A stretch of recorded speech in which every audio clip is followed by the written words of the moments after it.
Assalamualaikum warahmatullahi wabarakatuh. Saya Muhammad Syukri bin Hasnan daripada kumpulan 13 akan membentangkan pembentangan yang bertajuk larangan ihram jenis itlaf.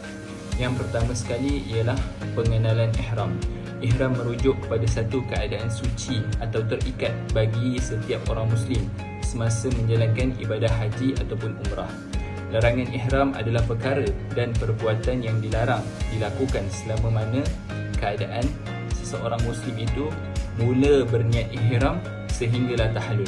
Seandainya dilakukan oleh orang yang sudah berniat ihram haji ataupun umrah, maka haji dan umrahnya tetap sah, tetapi dikenakan dam yang telah ditetapkan. Dalam konteks ini, larangan ihram jenis itlaf merujuk kepada larangan-larangan tertentu yang harus dihindari selama berada dalam keadaan ihram. Yang kedua, dalil larangan ihram. Habib Hassan bin Ahmad Al-Qaf dalam kitabnya menyatakan di antara larangan-larangan ihram adalah menutup kepala, memakai pakaian berjahit bagi lelaki, menutup muka dan memakai sarung tangan bagi perempuan, berwangi-wangian, bersetubuh, memakai minyak pada rambut dan janggut, memburu dan mencabut atau membinasakan tumbuhan di tanah haram. Boleh lihat dalam Takrikat Al-Sadidah halaman 502. Hal ini berdasarkan kepada Nabi Muhammad SAW daripada Ibnu Umar radhiyallahu anhuma, yang mana seorang lelaki telah datang bertemu baginda Nabi Muhammad SAW dan bertanyakan tentang pakaian apa yang perlu dipakai oleh orang yang sedang berihram. Dan jawab baginda Nabi Muhammad SAW, maksudnya jangan dipakai baju, serban, seluar, jubah yang menutup kepala, khuf, stokin kulit, kecuali jika seseorang tidak mendapati selipar, maka pakailah khuf yang telah dipotong, dan apa yang menutup bahagian buku lali, dan janganlah memakai pakaian yang terkena za'afaran ataupun quartz, iaitu wangi-wangian. Hadis riwayat Bukhari, hadis yang 1540. Assalamualaikum warahmatullahi wabarakatuh. Saya Muhammad Syuhur Bani bin Odin, DSU 203-27231 dari kelas 1A kumpulan 13. Di sini saya ingin menyampaikan definisi larangan ihram jenis itlaf. Apakah itu itlaf? Itlaf adalah perkataan Arab yang bermaksud mengelak atau menjauhi. Itlaf adalah konteks ihram, merujuk kepada larangan tertentu yang perlu dielakkan oleh penziarah Muslim. Ia termasuk larangan terhadap tindakan atau perbuatan tertentu yang boleh menjejaskan kesucian rohaniyah semasa berada dalam keadaan ihram. Dengan kata lain, itlaf mengajar penziarah untuk mengelak daripada melakukan perkara atau tingkah laku tertentu yang boleh menjadikan mereka tidak fokus dan tidak tenang semasa menjalani ibadah haji dan umrah. Persoalannya, apakah tujuan larangan ihram jenis itlaf ini? Tujuan larangan ihram jenis itlaf ini adalah untuk mewujudkan persekitaran yang khusyuk dan suci semasa berada dalam keadaan ihram. Beberapa sebab itlaf termasuk mengekalkan kesucian ihram. Itlaf bertujuan untuk memastikan keadaan ihram suci, membolehkan penziarah mengelak daripada melakukan apa-apa yang boleh menjejaskan kekhusyukan ibadah mereka, meningkatkan peningkatan khusyuk dan ibadah dengan mematuhi larangan-larangan itlaf. Penziarah diharapkan dapat mengekalkan fokus dan perhatian mereka pada aspek khusyuk dan khuduk ibadah haji atau umrah tanpa terganggu dengan perkara duniawi, meningkatkan kesedaran agama dan memupuk rasa takwa dan mendekatkan diri kepada Allah semasa melakukan ibadah, menjaga kehormanian dan ketaatan di dalam melaksanakan ibadah. Tujuan itlaf juga ialah untuk memastikan penziarah mematuhi dan menghormati undang-undang agama Islam dan peraturan yang perlu dipatuhi semasa berada dalam ihram. Pencipta persekitaran yang tenang, penziarah boleh membantu mewujudkan persekitaran yang tenang dan suci yang memenuhi matlamat haji dan umrah dengan mengelak daripada melakukan perkara yang dilarang oleh larangan ihram jenis itlaf. Sekian daripada saya. Assalamualaikum warahmatullahi wabarakatuh. Huraian ihram jenis itlaf. Larangan memotong atau mencabut rambut selama berada dalam ihram. Penziarah dilarang memotong atau mencabut rambut mereka sebagai tanda kesucian dan ketaatan. Jika seseorang itu, baik lelaki maupun perempuan, tidak sengaja telah mencabut rambut atau bulu ketika ihram, maka mereka tetap dikenakan dam, iaitu dam takhir dan dam takdir, walaupun perkara tersebut tidak disengajakan. Akan tetapi, jika perkara tersebut disengajakan, maka hukumnya berdosa. Contohnya, ketika dalam ihram tersebut, beliau menggaru kepalanya dan menyebabkan rambutnya tercabut. Dalam masa yang sama, beliau tiada niat menggaru kepalanya supaya rambutnya tercabut. Tetapi kerana gatal dan menyebabkan rambut tersebut tercabut dengan tidak sengaja, maka beliau dikenakan dam. Tetapi apabila dia sengaja mencabut rambutnya dengan sengaja, maka hukumnya berdosa. Dalam membahaskan hal berkenaan dengan larangan mencukur dan mencabut rambut serta bulu, firman Allah Subhanahu wa taala, "Wala tahliku ru'usakum hatta yablughal hadyu mahillah," yang bermaksud, dan janganlah kamu mencukur kepala kamu untuk bertahallul sebelum binatang dam itu sampai dan disembelih di tempatnya. Ihram jenis itlaf yang pertama adalah larangan memotong kuku. Memotong kuku selama berada dalam keadaan ihram mengekalkan keadaan kesucian. Diharamkan seseorang itu memotong kuku secara sengaja kerana hukumnya berdosa sama ada lelaki atau perempuan. Akan tetapi, jika perkara ini tidak disengajakan, maka mereka akan dikenakan dam, iaitu dam takhir dan juga takdir. Contohnya, seseorang itu telah memotong kukunya tetapi dalam masa yang sama beliau terlupa bahawa ketika ihram tidak boleh memotong kuku, maka dia tidak berdosa tetapi dikenakan dam. Berbeza pula seseorang yang mengetahui bahawa beliau sedang dalam ihram tetapi dengan sengaja memotong kuku. Oleh itu hukumnya adalah berdosa kerana disengajakan. Perkara ini dikuatkan lagi dalam sabda Rasulullah SAW, "Man kana lahu zibhum yazbahuhu fa iza ahilla hilalu zilhijjati fala ya'khuzanna min sya'rihi wala min azfarihi syai'an hatta yudhi." Yang bermaksud, siapa yang ingin berkorban dan apabila telah memasuki awal Zulhijjah, 1 Zulhijjah, maka janganlah ia memotong rambut dan kukunya sampai ia berkorban. Hadis riwayat Muslim. Yang kedua, larangan berburu ketika ihram, iaitu bertujuan untuk menjaga dan menggalakkan sikap hormat terhadap kehidupan dan menjaga ketenangan selama ibadah haji atau umrah.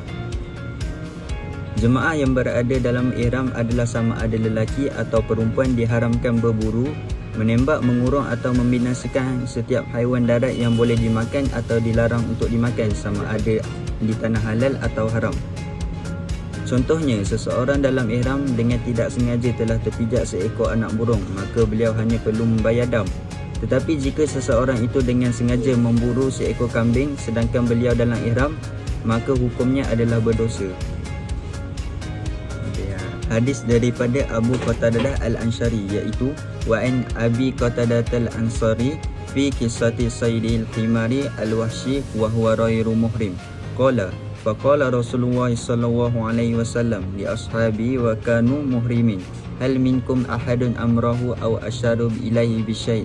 Qalu la. Qala faqulu ma baqiya min lahmihi, muttafaqun alaih. Dari Abu Qatadah Al-Ansari radhiyallahu anhu tentang kisahnya memburu Al-Hima Al-Wahshi di saat tidak berihram. Ia berkata, Rasulullah SAW bersabda kepada para sahabatnya ketika mereka berihram, "Apakah ada seseorang di antara kalian yang menyuruhnya atau memberikan isyarat kepadanya untuk berburu?" Mereka menjawab, "Tidak." Beliau bersabda, "Makanlah sisa daging yang masih ada." Hadis riwayat Bukhari. Contoh ihram jenis itlaf. Contoh yang pertama, kesedaran kesucian itu peziarah akan mengamalkan itlaf dengan tidak hanya menghindari perbuatan terlarang, tetapi juga meningkatkan kesedaran kesucian diri. Peziarah akan berasa lebih berhemah dan lebih menghormati peziarah-peziarah yang lain untuk sentiasa mematuhi peraturan dengan tidak melanggar mana-mana peraturan yang telah ditetapkan diri. Selain itu, peziarah dapat menyedarkan diri betapa pentingnya menjaga kesucian di mana kebersihan juga adalah sebahagian daripada iman. Contoh yang kedua, larangan itlaf juga mengajar peziarah dalam pemeliharaan kebersihan, iaitu kebersihan diri, memupuk rasa tanggungjawab terhadap diri sendiri dan masyarakat. Hal ini juga dapat menjaga alam sekitar yang dikurniakan oleh Allah Subhanahu Wa Taala dengan baik, dan udara akan lebih segar daripada bau-bau yang kurang menyenangkan. Terdapat pelbagai cara menjaga kebersihan, antaranya tidak membuang sampah merata-rata, memakai pakaian bersih, menyukarelakan diri untuk membersihkan kawasan yang kotor untuk kesenangan peziarah yang lain. Oleh itu, hidup akan lebih diberkati oleh Allah Subhanahu Wa Taala.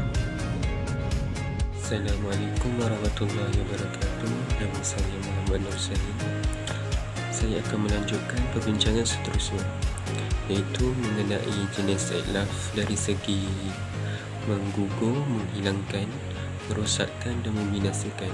Untuk lelaki, dia punya larangan adalah tidak boleh menutup kepala, pakai perkara yang bersarung, sarung tangan, bau-bauan, minyak di kepala dan janggut, berjimat, mukadimah jimat dan akhir sekali akan nikah. Perkara ini juga sama seperti perempuan yang tak boleh akan nikah, berjimat, mukadimah jimat, menutup muka, memakai sarung tangan, memakai wangi-wangian dan memakai minyak di kepala. Seterusnya ialah penerangan larangan ihram. Pada asasnya, larangan ihram adalah penting untuk memastikan jiwa dan badan suci semasa melakukan ibadah haji atau umrah. Perkara ini penting supaya kita dapat fokus dengan ibadat kita dan dapat haji mabrur bagi menunaikan haji, dan umrah akan menjadi sah bagi orang yang melakukan umrah. Kesemua larangan ini adalah peraturan yang dilaksanakan sebagai cara untuk mematuhi ketetapan syariat Islam. Islam telah tetapkan bahawa setiap perkara ada peraturan baik dan buruknya, dan setiap perkara juga ada larangan. Jadi kita perlu akur. Larangan ihram boleh membawa kepada kesimpulan seperti pentingnya kebersihan, kesabaran dan lain-lain. Untuk kebersihan, larangan ihram menekankan betapa pentingnya menjaga kesucian jiwa dan badan semasa melakukan ibadah haji dan umrah. Jemaah haji dan umrah boleh mencapai keadaan suci yang dikehendaki oleh syariat dengan mematuhi larangan-larangan ini.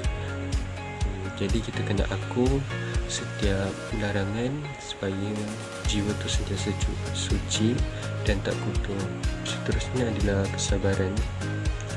Kesabaran dan ketaatan seseorang terhadap perintah dan perkara yang Allah larang adalah perkara yang penting untuk setiap umat Islam.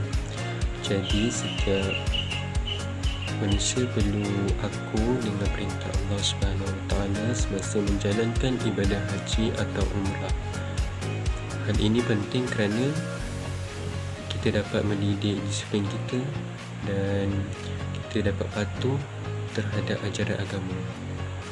Kesimpulannya, kata kerja ini merincikan maksud, huraian dan contoh ihram jenis itlaf. Hal ini bertujuan untuk memberikan panduan kepada peziarah dalam menjalankan ibadah haji atau umrah dengan penuh kesucian. Selain itu, dapat memudahkan peziarah memahami dengan lebih jelas tentang ihram jenis itlaf dengan cara menerangkan semua secara terperinci. Jadi perkara yang kita dah terangkan secara terperinci, peziarah dapat faham apa yang kita terangkan. Oleh itu, peziarah dapat menjalankan umrah atau haji dengan penuh keyakinan tanpa rasa ragu-ragu, kerana telah diterangkan hukum-hukum ketika menjalankan ibadah umrah atau haji dengan jelasnya.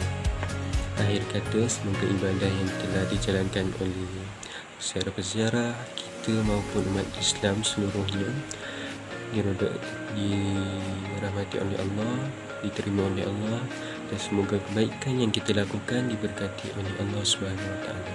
Sekian daripada saya, kumpulan 13. Dengan ini, wabillahi taufiq wal hidayah. Assalamualaikum warahmatullahi wabarakatuh.